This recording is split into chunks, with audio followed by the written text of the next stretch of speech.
देखिए बाबू, अगर मान के चलिए कि आपने कोई एक चैप्टर इतना पढ़ा, ठीक है, आपको क्या लगता है कि जब आप पढ़ रहे होंगे तो आप इसमें से कुछ भी नहीं छोड़ सकते। आपको कितना पढ़ना पड़ेगा? 100%। इस 100% में दो कैटेगरी की चीजें मिली, ए बी, तीन कैटेगरी की चीजें आपके सामने आएंगी। सपोज कीजिए कि आपने ये 100% पढ़ा, तो इसमें तीन कैटेगरी की चीजें आई। एक जिस आपको कंप्लीट है, वो आपको कभी नहीं भूलेंगे। जैसे असहयोग आंदोलन महात्मा गांधी ने चालू किया, ये कोई लड़का नहीं भूल सकता। भूलेगा क्या? डेट। समझ गया? तो 100% जब चीजों को आप पढ़ते हैं ना, उसमें तीन चीजें समझ में आई जो आपका कंप्लीट है, कभी नहीं भूल सकते हैं। जैसे पाकिस्तान का जनक जिन्ना, लेकिन किस अधिवेशन में भाग लिया, कब लिया, उसको ही आप क्या करते हैं? भूलते हैं। समझ में नहीं? अब उस भूलने वाली चीज में भी ना एक चीज गौर कीजिएगा, आप कुछ चीजें ना जो बार बार बोलते हैं। जैसे असहयोग आंदोलन में डेट ज्यादा भूलेंगे, ऐसा थोड़ी होगा। कोई असहयोग आंदोलन 1955 ऐसे तो नहीं होंगे आप। तो कुछ चीजें होंगी जिसको आप बहुत नॉर्मली भूलते होंगे, और कुछ चीजें होंगी जिसको आप बहुत ज्यादा भूल जाते होंगे। रिवीजन करने आप लोग बैठते हैं ना, तो रिवीजन और पढ़ाई में आप अंतर नहीं समझ पाते। रिवीजन क्या है कि आप जब भी पढ़ रहे हैं तो आपको तो 100% होगा। जैसे हमने आपको अभी पढ़ाया, अभी जस्ट कौन सा टॉपिक पढ़ा है? मगध।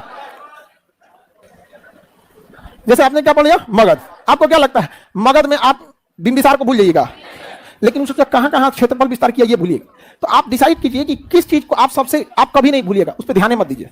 उसको हफ्ते में एक बार ऐसे देख के निकल जाइए। कुछ चीजें जिसको आप पक्का भूलते होंगे और फ्रीक्वेंटली भूलते होंगे, उसके नीचे ही अंडरलाइन किया कीजिए। उसके नीचे क्या कर लिया? हल्का सा अंडरलाइन कर लिया, बस वही चीज आप भूलते हैं। रिवीजन जब भी करने बैठिए तो इस 100% का केवल 20% रिवीजन कीजिए। 100% का कितना परसेंट? 20%। पूरा का पूरा कोई रिवीजन करता है, और आप लोग जो करते हैं रिवीजन वो पूरा का पूरा करते हैं।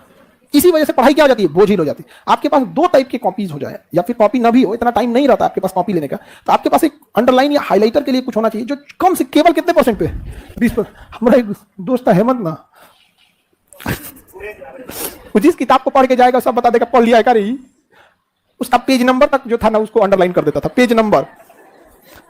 वो पढ़ता कैसे था पता है? अरे पहले वो पढ़ भी नहीं करता, पहले किताब का रंग देगा, एक एक लाइन पढ़ते जाएगा ऐसे, और रंगते जाएगा। यहाँ पे एक एक चीज को रंगते जाएगा एकदम पूरा, ऐसा रंगेगा ना कि अगला पेज तक फाड़ दे वो पार। और दिक्कत ये था कि दोबारा पढ़ेगा ना तो फिर रंगेगा। अगर वो किसी किताब को 3 बार पढ़ दिया तो फिर चौथा बार कोई उसको पढ़ ही नहीं सकता है। करता क्यों था हमको भी नहीं समझ में आया। तो आप लोगों को गलती नहीं करना। 100% जब आप पढ़ लीजिए तो रिवीजन कितना परसेंट का? कितना परसेंट? इससे ज्यादा का रिवीजन नहीं होना चाहिए, 20% ही। अब आप डिसाइड कीजिए क्या पढ़ रहे हैं। जैसे राष्ट्रपति पर महाभियोग, तो क्या कोई ये पढ़ेगा कि राष्ट्रपति पर महाभियोग राष्ट्रपति को पद से निकालने के लिए किया जाता है? सबको पता है महाभियोग मैंने बाहर करेगा उसको। खूब से खूब भूलेंगे आर्टिकल कौन सा है, प्रारंभ कितने बहुमत से, अपारित कितने बहुमत से। समझ में कि नहीं? कितने दिन का टाइम। अब महाभियोग पढ़ाएंगे तो इतना कॉपी भर जाता है, आधा पेज भर जाता है, एक पेज भर जाता है। लेकिन उसको रिवीजन के लिए बस कुछ ही टाइम में दुइयो लाइन ज्यादा है जी वहां पे। उसमें है कौन सी आर्टिकल 61 1/3 से 1/4 से 1/4 2/3 से पारित, 14 दिन का टाइम, कोई भी सदन, हो गया। और कौन सी पूछता है जी? लेकिन समस्या क्या है ना कि आप लोग रिवीजन कैसे करते हैं? पूरे रट मारते होंगे। हाँ, पूरा कभी नहीं करना चाहिए। कितने परसेंट का? कितना परसेंट? अब बाकी 80% जब आप पढ़ाई कर रहे हैं ना, तो उसी समय ध्यान रख लीजिएगा कि चीजों को अच्छे से समझ जाए। आप अपने अगल बगल में गौर कीजिए कि जो पढ़ने में तेज लड़के होंगे उनको गौर कीजिएगा। क्या करते हैं ना, जब चीजों को समझेंगे तो बड़ी बारीकी से समझेंगे। वो क्या करते हैं, 80-20 का रेशियो बना देते हैं कि हमको 20% तो डाउट होना ही होना है, लेकिन जो 80% जो उनका दिमाग एडजस्ट कर लेता है कि कहानी वाला पोर्शन क्या है, कैसे क्या है, उस चीजों को देख लेता है। ये चीज हो गया। बाकी 20% पे जाकर उसे क्या कर दीजिए? रिवीजन कर दीजिए। अब एक बात बताओ, 100 पेज की किताब है, 100 पेज की कॉपी, तो 100 पेज में आपको रिवीजन कितना होना चाहिए? 30 पेज का। आपका जितना मटेरियल है उसमें सारी चीजें थोड़ी ना आप भूलते हो। अभी थोड़े भूल जाएंगे कि श्रीलंका किधर है, ये भूल जाएगा। हाँ, भूलेगा कौन? महावली गंगा, श्रीलंका की सबसे लंबी नदी। तो जब भी आप रिवीजन करने जाइए तो सीधे क्या मार दीजिए? महावली गंगा। चाय निर्यात, चाय निर्यात, एलिफेंटा दर्रा, हाँ, हम्बन टोटा बंदर गा। अब देखिए रिवीजन में ना कभी पढ़ना नहीं चाहिए। लड़का क्या करेगा ना, पढ़ेगा महावली गंगा, खत्म, महावली गंगा को पढ़ेगा। महावली गंगा श्रीलंका की सबसे लंबी नदी। अरे बकलोलवा, कहीं क्या जरूरत है बोलने का? दुका कर आई।